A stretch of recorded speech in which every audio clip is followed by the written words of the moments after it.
Welcome to the New Haven Public Library. This is an incredible crowd. Beat Zoom.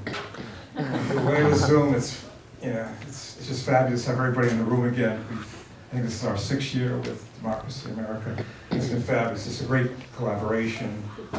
And as you know, the library is a place where democracy happens. I think we're open 10 to 8. And so a lot of good things happen. I hope everybody has a card taking part. And Professor Jacobson, thank you for all these years, this collaboration, and Sylvia and Professor Hinton will be here tonight, and it's just an honor to have you. Thanks again. Thank you. Thank you. Thank you, Seth. Thank you. Thanks, everybody. Thank you so much for being here. It's great to see such a great crowd, and this is only our second in-person event this year after several years on Zoom, so it's really wonderful to be back in this building, and especially to see so many old friends and new friends and so many faces here, so thank you for coming. I want to thank Seth and his colleagues here at the New Haven Free Public Library. This has been a really important partnership for us, and we're really, really happy to be here working with them. Thank you to my colleagues in Public Humanities, Laura Wexler, Karen Rothman, and our associate Jake Gagne, who have worked so hard on this event. Thank you. With no further ado, I'll introduce our speakers afterwards, after the film. The film runs about a half an hour. We're here to honor and celebrate this wonderful and very important piece of work by the director, Sylvia Ryerson, who's here tonight. We're very proud to have her here and to introduce her to you later on. Calls from home. One final announcement. Our next event in this series is actually a 2-day consortium. It's the consortium of the Northeastern Public Humanities Consortium. It's a conference.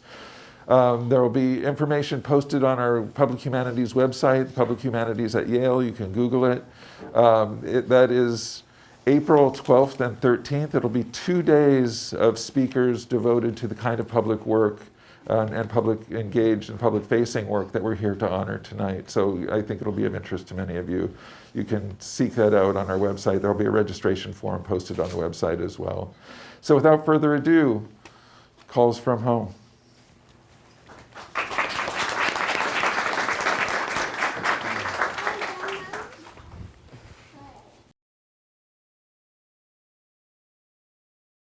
So let me introduce our guests tonight. I'm so happy to be able to welcome both of them. First of all, Sylvia Ryerson, the director of the film you just saw. Sylvia is a PhD candidate in the American Studies program at Yale, and among her many achievements, the director of Calls from Home. And our interlocutor tonight, I'm so happy to welcome and introduce Elizabeth Hinton, who is a professor of African American Studies, History, and Law at Yale. She's also the author of 2 celebrated books about policing, From the War on Poverty to the War on Crime, and America on Fire. Please welcome Elizabeth Hinton. So Sylvia, I thought I'd give you the first word. If you want to just tell us a little bit about the genesis of this project and how you see it now, having worked on it so hard for so long. Yeah, thank you. Thank you, Matt, and thank you, Elizabeth, for being here. It's such an honor to get to be in conversation with both of you, and especially Elizabeth's work, who has influenced and supported me so much. So I'm just thrilled to get to talk together. And thanks also to the Public Humanities and the New Haven Public Library for this awesome series, and to all of you for coming. So I was a DJ for the Calls from Home show for 5 years. After undergrad, I wound up working at WMT FM Radio, which is the community radio station of the Appleshot Media and Arts Center in Whitesburg, Kentucky. And it was through that experience of answering the calls every Monday night over the years that I came to know Michelle and Coop and Miss Essie Jeanette Mann and everyone who's featured in the film. And I think part of wanting to make the film was just to honor that radio show and how much it gave to me, and the relationships that we found through those airwaves. And I think listening to the calls every Monday night was incredibly powerful, and trying to think about how we can bring that to a larger audience, to try to shift how we think about the system. And so and at the same time that I was hosting the radio show, the Monday night call-in show, I was a reporter at the radio station, and the director of public affairs. And I was a local reporter, and one of the things that was happening in the community was yet another prison was being proposed at that time for Letcher County, Kentucky, which is the home county of WMMT Radio in Southeast Kentucky. And it was fought very, very hard for over a decade. It was defeated, and now the proposal has come back and we're fighting it again, and I can talk more about that. But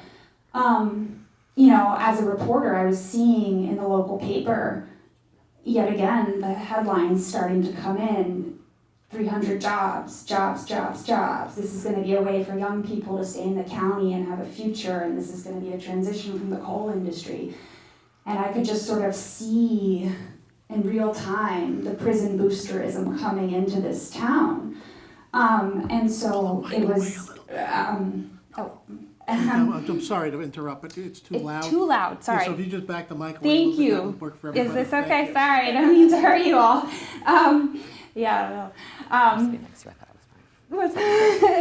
But anyways, and so it was really trying to confront the narrative that was being pushed on this community, and how we think about rural prison building and what it means, and in a much different way. So, and I also think, as a reporter, the last thing I'll say is, I was at the radio station when at different times journalists would come through and want to share what we were doing at the radio station, which I think was really wonderful and helpful. But what I started to see happen was a pattern where journalists or documentarians would come in and they would spend a night at the radio station filming the radio show solely from the perspective of the WMMT studio, and solely centering and interviewing the all-white DJs hosting the show, as you can see. And I started to sort of see that repeating itself, and just realized as a host of the show myself how much the story was like completely missing. And to me, the story of the radio show is how it's forging these relationships between these different places, and of course centering the incredible labor of all the Black women that you see in this film, and you see Michelle, who are really doing the work of supporting people inside. Great. Well, I have tons of questions and a reaction, but on that point, I guess I'm curious, like, how did the show actually get started at WMMT? Because the film, kind of says that incarcerated people from the 7 prisons within the radius of the show's airwaves started calling in. Is that how it got started? How was the space created in the first place? Oh, thank you for that question. And it's unfortunately not in the film, but it's such an incredible story. And so there's so many threads to it. But actually, so what happened was, it was in 1998 that the prison you see in the film, Wallens Ridge State Prison and Red Onion, were both constructed in Wise County, which is the adjacent county to Letcher, right over the state line in Virginia. And at that point, sorry, am I too loud? No, I'm worried. At that point, there was so WMT is a community radio station, started in the 80s, this totally funky place, I love it. And there was this one, at that point there was one Black DJ on air who had a late night blues and soul show. And his family actually migrated to Harlan County, Kentucky from Alabama in the 1920s as a part of the Great Migration into the coal fields. And he was a part of this community, Lynch, Kentucky actually, that was, but this real mecca of Black culture in Eastern Kentucky. And he was recruited to come be a DJ at the station. And so when these prisons were built, he was the one that started getting all the letters, because he was really the only DJ playing Black music on the air. And to his credit, he just started, it was actually at that point, it was people incarcerated that were calling the radio station directly because they had greater access to the phone lines at that point. And they were just calling the 1-800 number. And so he just started putting their calls on air. And mostly it was prisoners giving shout outs to each other. And to the radio station's credit and his credit, they just were like, oh, this is sort of a service we can continue to do. And then really what happened is as prison phone contracts became, prison phone access became more and more limited, and at this point people don't generally have access to the phone after 3 p.m. They can't call 1-800 numbers, etc.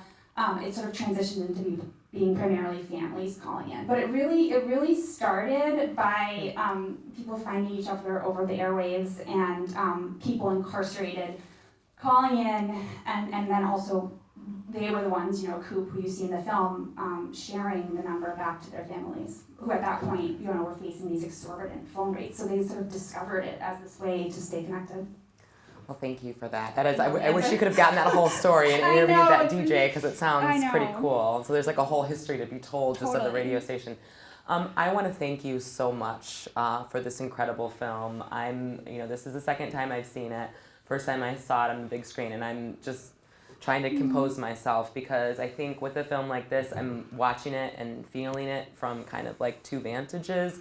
One, of course, is like the scholar of mass incarceration, and the other as someone with loved ones who are incarcerated and have just feeling like the experience of visiting somebody is actually, I feel more seen, and I feel like my family's more seen, and I feel like we don't actually, it's difficult to get at the real impact of this on families, but so much of what I saw on that screen and what the family was experiencing, just in the kind of the mix of, in some ways, like despair, but like eternal hope that, your loved one is gonna return home. But then also, one of the most powerful parts of the film for me was the ride share.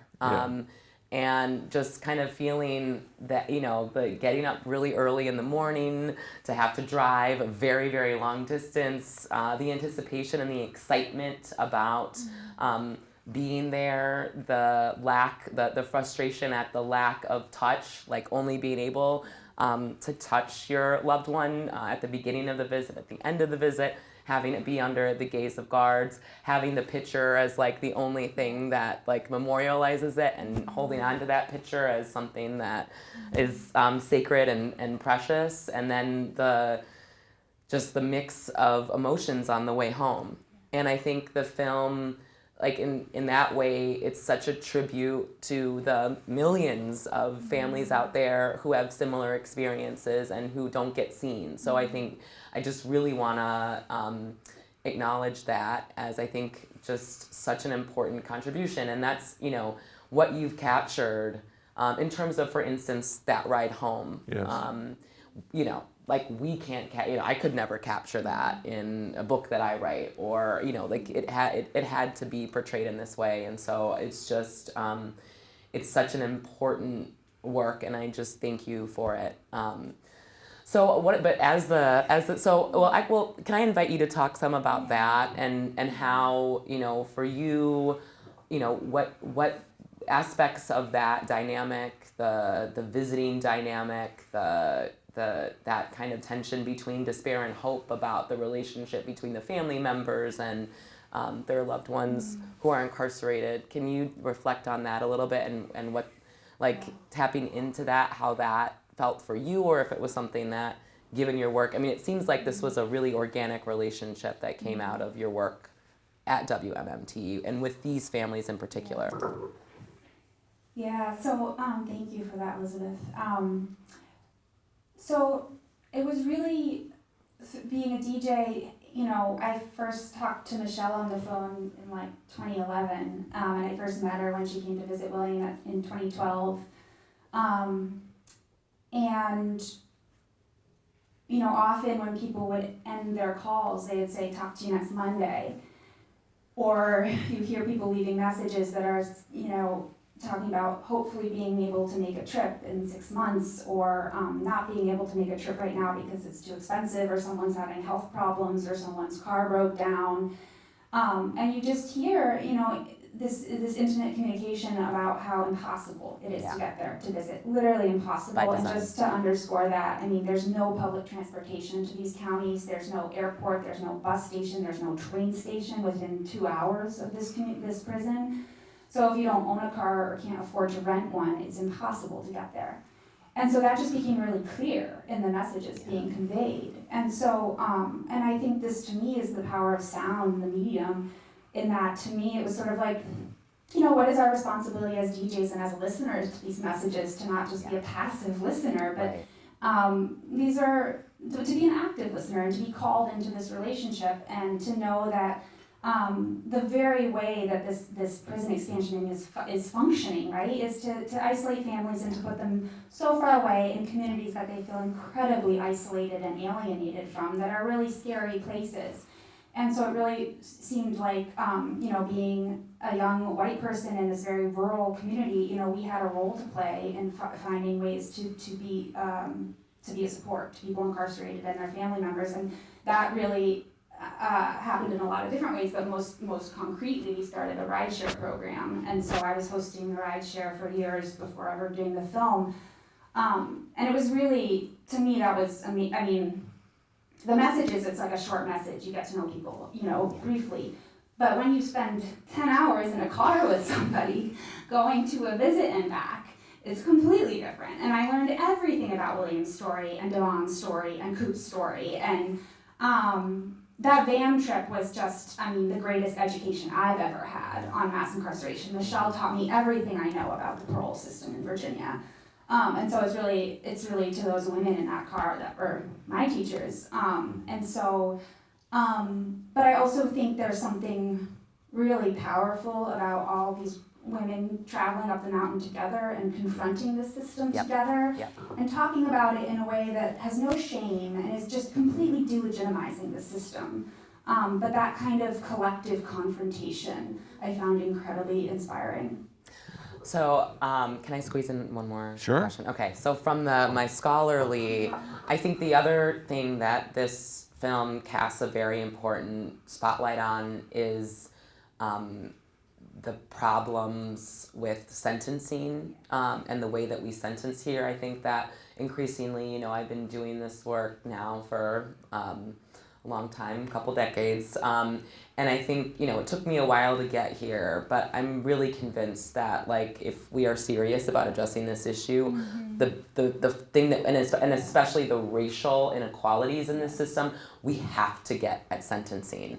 And I think this film makes a case for that, and frankly, it's really infuriating. It's infuriating. So I'm like sitting and watching it. It's like this mix of just like anger and sadness, and just me dealing with my own personal stuff with this. But it's infuriating that I believe it's William who is in for life for something that he should probably, if, you know, like most people would get sentenced for a couple of years. And so I think that this film casts a really important light too on what's going on in parole in Virginia. So I just love you to talk a little bit about the problem of sentencing and how you thought about it in the film, the problem of then the abolition of parole. And the growing movement, or the movement and the activism that's now going on in Virginia and elsewhere around it. Yeah, and just to underscore some of those points, so you see Miss Essie Jeanette Mans, whose grandson is incarcerated, Devon. He was sentenced to 25 years for a carjacking when he was 19 years old. He took a plea deal because he's maintained his innocence to this day. He was offered a 10-year plea deal. He refused it because he says he's innocent, and they had a state-appointed lawyer, lost his case, and he's still in prison to this day. But just to underscore, if you were convicted of a carjacking and had access to lawyers and were white, people get like 3 years for a carjacking, and he's still in prison right now. So the sentencing, we haven't begun to comprehend the difference in these numbers and what it means to get 58 years as a plea deal. He was this young man, Angela, is the woman in the car you hear talking about her son. Her son was sentenced to something like over 200 years, which is not the scale of a human life. And then the plea was 58. And so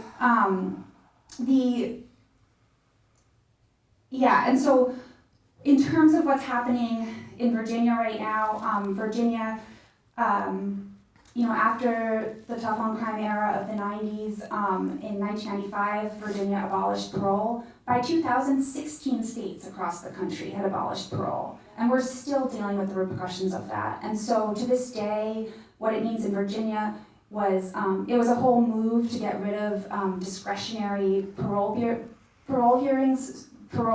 discretionary sentencing, so that a judge could say you'll get 5 to 15 years or whatever, and then you can go up for parole. But as a part of the whole tough on crime movement, there was this movement to do what's called truth in sentencing, which became, you get the time that you're sentenced, which means people are serving like 80% of their time, and yet they were still being, it's really bizarre and wild, but basically they were sentencing people to the same number of years, but without the option of parole. And yet in William's case, and in the case of Virginia, they actually didn't inform juries that this was be changed. And so for 5 years, juries were not required to be informed that parole had been abolished. And so William is part of this bracket of being sentenced between 1995 and 2000. That was a lawsuit where people are eligible to have their cases reheard. But what that means is very little, because I was looking up statistics just before coming here, and in 2 years ago, 2022, in the state of Virginia, 3,320 people went up for parole, and 78 were granted. And there was an average of 280 people going up for parole every month, and 8 were granted. And so if you see what happens with Michelle's family and with William's family, there are hundreds of families every month going through that same experience. And the only reason we were able to capture it, bizarrely, was because of the pandemic. We were able to be in the room and see it happening, but parole happens all behind closed doors. It's a completely not transparent process. And I don't want to, though, the last thing I'll say on this is that Virginia is not an exception. Parole nationwide is a process that we have to really reckon with. The Prison Policy Institute just released a report a couple years ago about parole statewide, and out of all 36 states, out of all 50 states, they gave 36 states an F or an F minus in terms of how many people get out. Connecticut got an F. But the thing about parole boards is that they're all appointed by the governor. They're not elected, and they aren't required to have any prior legal expertise. And so the board that William is going up against right now, and since this film, he's been denied parole twice more. He's been denied 3 times now. The current board was appointed by Glenn Youngkin, who as you might have remember, was the most watched governor race last year, who basically ran on a platform of anti-critical race theory and parental control in schools. When Governor Youngkin came in, he fired the entire parole board and replaced them all with his picks. And the picks are a state prosecutor, a former Virginia state trooper who's a police recruiter, and the widow of a Virginia police officer who was killed in the line of duty. Wow. And that's who he's going up against. More fuel to the fire there. Yeah. Should we open it up? Yeah. I could keep going forever. Yeah, I know. Well, I kind of wish you would, but I'm going to just jump in for a second. I want to back up for a minute. I mean, I've seen this film several times now in different cuts, and it just gets better and better, and I just love the final cut of it. Watching it this time, I think that one of the things that struck me is how much of a participant you actually became. And I just wonder if you could reflect a little bit on that experience, your own trajectory from being a voice on the air to being a participant, in the van, and getting to really know these people and having to build trust, and kind of what that experience was like, and what your process was with this community. Yeah, I mean, I think when I came to WMT, the radio station, the calls from home had already been operating for several years, and I think the radio show itself sort of enabled a kind of organic relationship for us to get to know each other. And I think it has a lot to do with what made it possible for me to make this film, because families already trusted the radio show. Right. I wasn't just coming as Sylvia from somewhere who wants to make a show, but I was DJ Sly Rye, and we've been talking every Monday night for years. I love DJ Sly Rye. Yeah, DJ Sly Rye. So, you know, there was already we were already using media as an insurgent practice, you know, so it was like, and it's really important to the show that every message that's recorded is broadcast that same night, and so I think it had enabled trust to be built. Yeah. Speaking of media as an insurgent practice, and now on the other end of this process, I mean, the film is being picked up in really important ways, and it's become a participant itself. Yeah. Can you just tell people kind of some of what's happened with the film since you finished it, and what's happening now? Yeah, thank you so much. So the film is, I'm working with 2 different coalitions right now to do film impact campaigns to support their advocacy work. And there's a little bit more information on some of it at the table back there, but the first is that I'm working with the Virginia Coalition on Solitary Confinement, which is a group of about 30 organizations across Virginia working to reduce extreme sentencing in Virginia, not only to bring back parole, but to end truth in sentencing and against solitary confinement. And so it'll be shown across the state of Virginia this year. And what's really exciting about that tour is that Michelle's going to be able to go on tour with the film, and she'll be the lead speaker after most of the events, as well as Coop and Jeanette and some other people you see in the film that are, you know, based in Virginia. And then the second film tour is with the coalition Building Community Not Prisons. That's currently fighting this federal prison proposal for Letcher County, which is, again, the home county of WMMT Radio. And if you want to support our film tour and helping use this film to build those campaigns, we're offering posters for a sliding scale donation. I would really appreciate and encourage you to pick one up. It's artwork by Peter, who you see in the film, who's currently incarcerated in Maryland now. We're trying to use the film to support that advocacy work. That's great. It's really fantastic. Yeah. Shall we open it up? Yeah, I think we should. So we're eager to hear your questions, I'm sure, or comments. Hey, Matt, can you just repeat them into the mic? Yes, we will do that. Yes. Thank you so much. I imagine many of us will leave here really inspired and wanting to get involved somehow. Yeah. I also imagine many of us have full schedules. So I wonder, what are some manageable ways we might get involved? The question is, what are some manageable ways that people might get involved in this issue? Do you have an answer to that?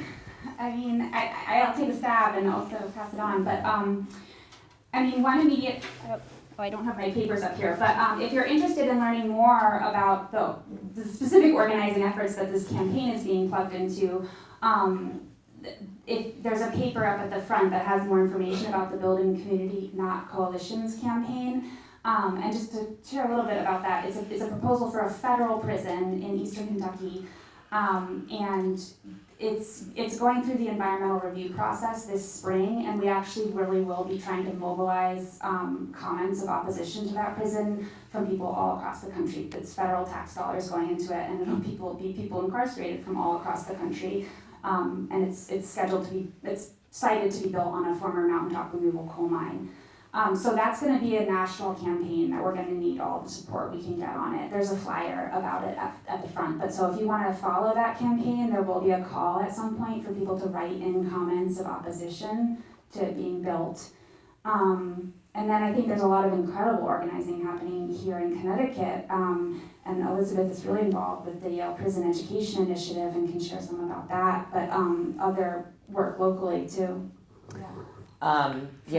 So I think like the easiest way is always give money to efforts like this that are trying to actually both educate the public but also take action and to prevent new prisons from being built, to build movements to change these horrible draconian laws that we've been living with and that have gotten us into this mess. I think on a larger level, so beyond like giving money to organizations, getting involved in in organizations, writing to your elected representatives and letting them know that you're not okay with these policies. I think part of it is, we are all implicated in this. We are all implicated in mass incarceration one way or another. And I think part of why this film is so important is that we need to have more films like this to help people understand like what is actually going on and what the impact of the decision to lock somebody up for 50 plus years for carjacking, what that actually looks like. So I think part of it is like educating oneself as to what's going on and spreading the word, so that, as Sylvia's been talking about and as the film really shows, like the fact that these prisons are far away in places that are hard to get to is by design. The point is that those of us on the outside are not supposed to be confronted with what's happening on the inside. So I think the more that we can break through things like this, I think film is such a powerful means to do it, can help us all, like get angry and then want to do something. Because part of it is that, unless you do know somebody who's incarcerated or have family or have read a lot, like it's easy to not have any idea what's going on. And so I feel like this kind of educational work is really important so that we can begin to build movements, to begin to build coalitions that can eventually end mass incarceration and hopefully abolish prisons. Yeah. It's so important to see the incarcerated as people who are loved. Exactly. And the system is just built to not let that happen. Yeah. It's really, that's one of the most powerful things about the film, I think. And the important note on that is that it's not that our parole system is broken, it's really working as it's meant to, which is to keep people in these prisons. And I mean, what you see for Wallens Ridge and Red Onion is the Virginia State Prison system so radically overbuilt itself in the 1990s that it has so many prison beds that it doesn't need. And so we are still in the era of tough on crime. We're still living with that, and William is living with that. And I just. The other thing to underscore, and I meant to say this too, is that it seems like a lot of the men who are profiled in the documentary, were locked up as essentially babies. Mm-hmm. Like these are young men. Yeah. And as Sylvia mentioned, I teach in the Yale Prison Education Initiative, which especially if you're a student at Yale, it's really easy to get involved and we need as many hands on deck as possible. But so many of my students, they're now in their we have some students who are like in their 60s, 70s, but many are in their 30s, 40s, who, are there for things that they did at some of them 15 years old. Babies, little, kids, who, if we were in the Netherlands, right, they would not, the maximum sentence is 25 years. Yeah. So they would be out, right? So much of this is like the way that in the US we punish, how harshly we punish, and these sentencing, that's fueled by racism, right? You mentioned a little bit about the rural communities in which these are being built and how it's being promoted to them as, places where they will have more jobs and, ways that it's going to build up these communities. But have you seen how that works out actually? Does it work out in those ways? Can you repeat the question? Yeah, thank you, Whitney, for that question. Whitney is a friend of mine from Kentucky. So the question was, that I talked about how hard the prisons are pushed to rural communities as a solution to joblessness, et cetera. But what have I seen in terms of that reality? And it's a really important question. numerous studies across the board at this point have definitively shown that prisons do not work as economic development for a whole host of reasons. I mean, I could go on, but it varies by facility. Federal prison facilities are incredibly hard to get jobs in. A lot of people end up commuting long distance to these places. They don't obviously make contracts with local businesses. People really, I've heard it described as kind of like the military-industrial complex, like people just kind of move around within the prison system, promoted to higher, anyways, I guess it doesn't bring the jobs that they say it's going to bring. It doesn't provide the secondary economic impact that they say it's going to bring. And I think that's really important to make clear. But I also think it's like a really tricky because I've come to sort of believe that we have to confront it in much more capacious terms than just saying, this isn't going to bring the jobs you think it's going to bring, because as a local reporter, I would say that to the county officials. I would say, I've done this research, I've gone to these other counties, people are being lied to, this is not the economic development. I would say, in McCrae County, they said it was going to bring 300 jobs, and 10 people in that county have that prison. And the county officials just look at you and they say, well, 10 jobs is better than no job. And so it's not enough. I think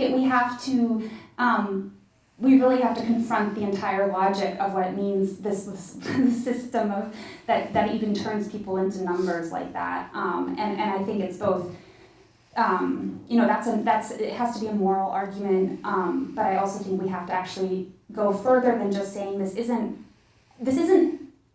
not only is this not helping rural communities in the way that they're being told, but it's also perpetuating the same forms of extraction and oppression that is already existent in these communities. Mm-hmm.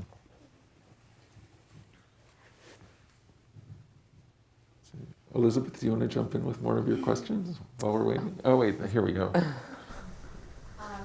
Sylvia.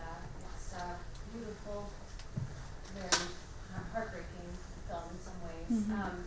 Can you talk about the use of artwork in the film? And I thought it was really great and well done, and also underscored the creativity of incarcerated people and how art operates within prisons. And yeah, how did you make those decisions? How did that happen? And what do you see as the purpose of the art in the movie?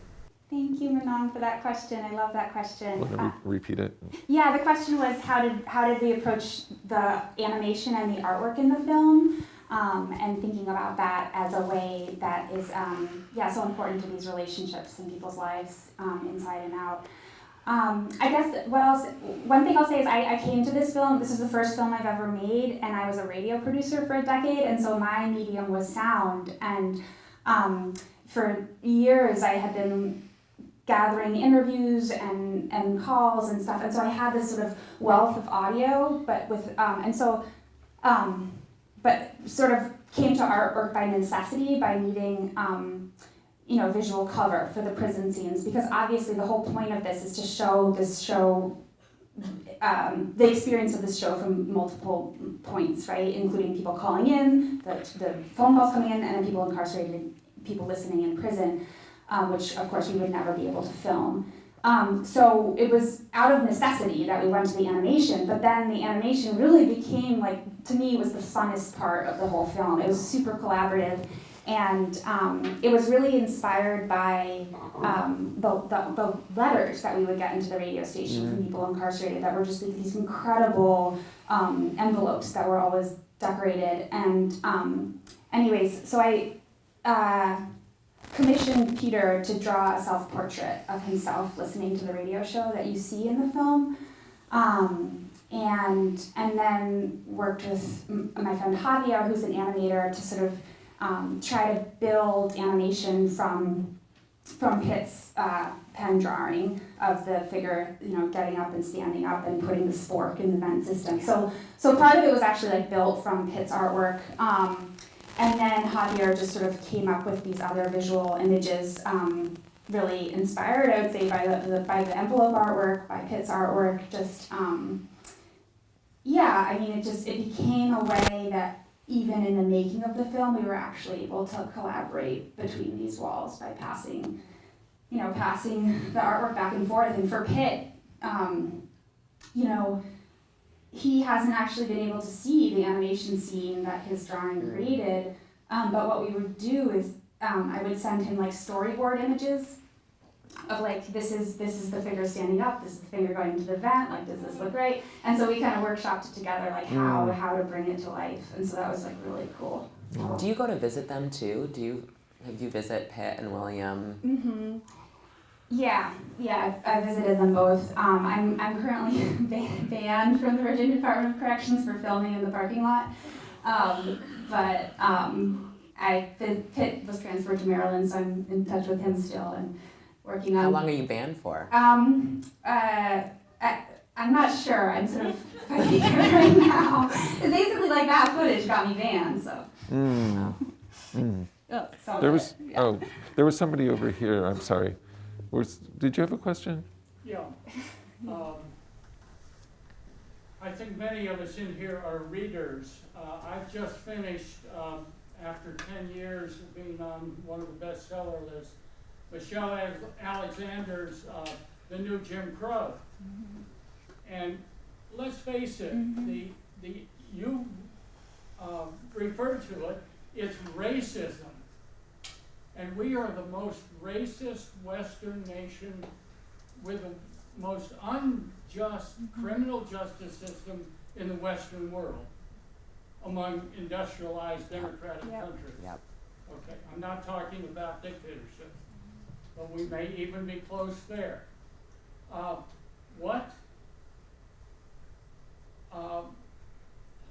You didn't say anything about coming out of prison. Sylvia, you've done a tremendous job with this film. Thank you so much.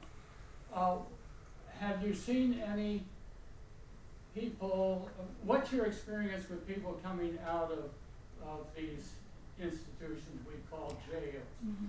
Because the Supreme Court has eviscerated most of the Constitution when it comes to human rights after prison. What was your experience? Can you summarize the question? Yeah, I mean, thank you for the question. It's just what was my experience in terms of for people coming out of prison. And that, yes, I mean, thank you. I mean, sadly, most of my experience with families that are calling the Calls from Home show have been calling for decades, and their people aren't coming out. Michelle called into the radio station last night, Monday night. She still calls in every week. But I mean, I think there's, and Michelle Alexander's work does a really important job showing just the incredible barriers that people face when they come out in terms of disenfranchisement, in terms of ineligibility for housing, for social services, for education. And so, I mean, there's no, the system cannot claim to be rehabilitating people into society. And I think your point is really important, that I think we need to really work to delegitimize the system, because it claims to be rehabilitating people and it so clearly is not in every possible way.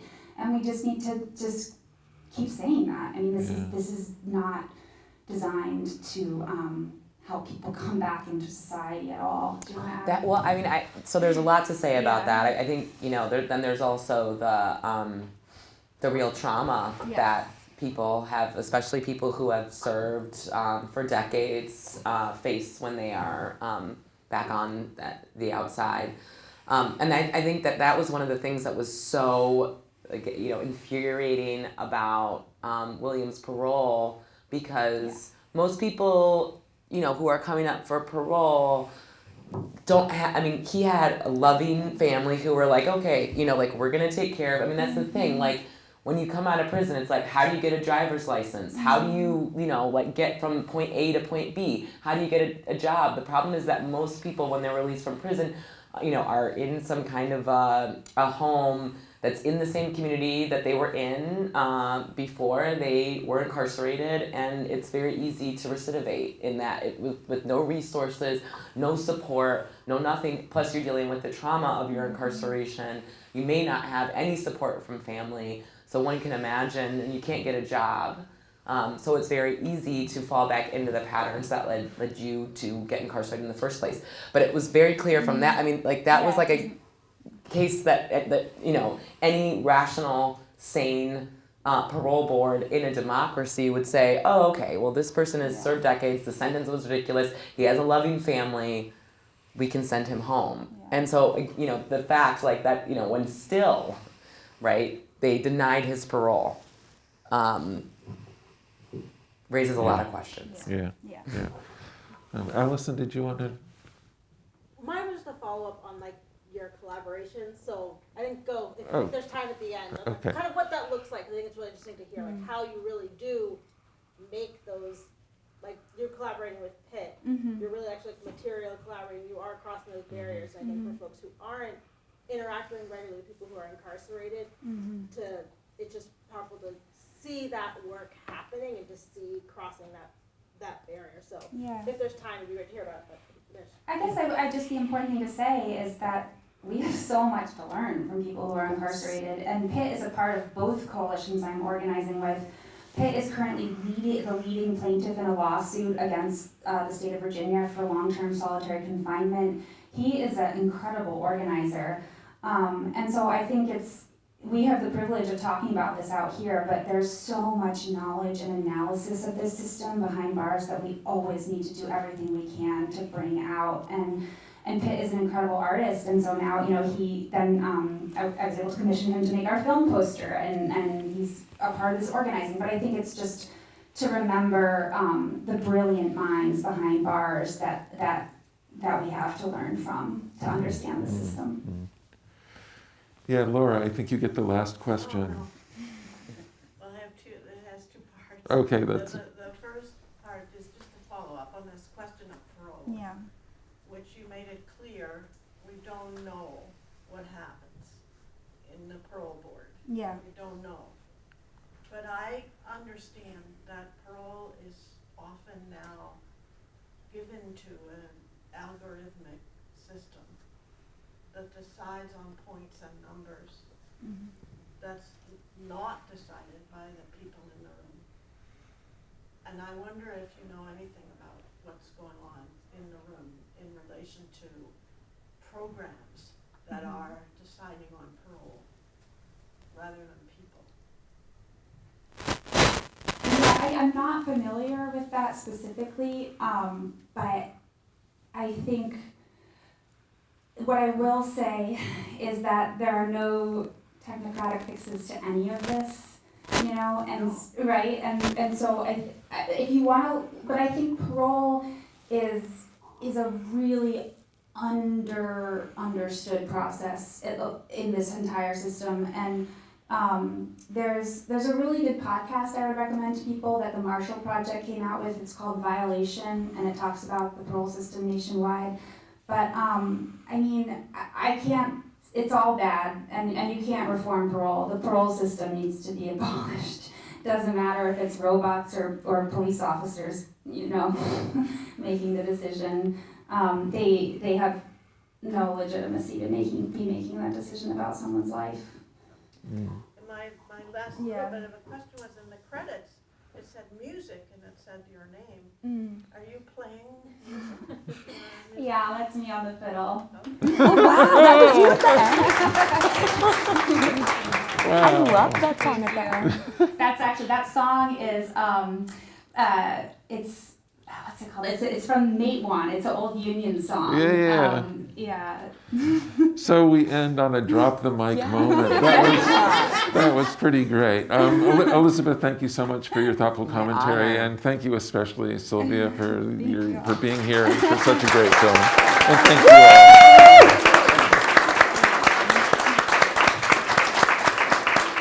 Thank you for coming, everybody. It's really